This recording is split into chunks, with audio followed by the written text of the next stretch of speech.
Maulang hapon mga kabarangay at araw po ng Lunes, August 17.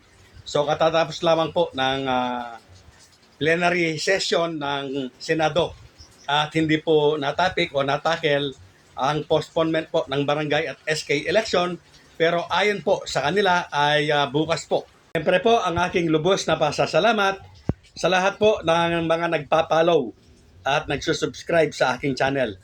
Yes po, kung gusto po ninyo ng update at hindi po fake news, pawang katotohanan lamang, dito lamang po sa aking FB page. Uusapan sa kaukus ang bagay po na ito. Panoorin po ninyo. Request by the chairman of the Committee on Local Government, Senator J.V. Ejercito.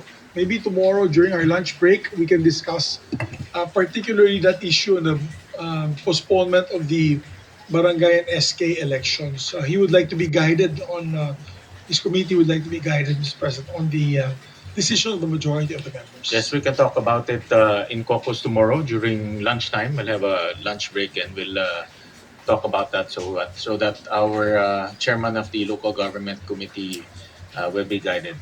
Thank you, Mr. President. Lamang po muna mga kabarangay at lagi po tayong mag-update sa anumang maging kaganapan, galaw ng usapin po patungkol sa barangay at SK election. At muli po, sa aking mga bashers, hindi po para sa inyo ang aking mga videos. Real Talks based on facts.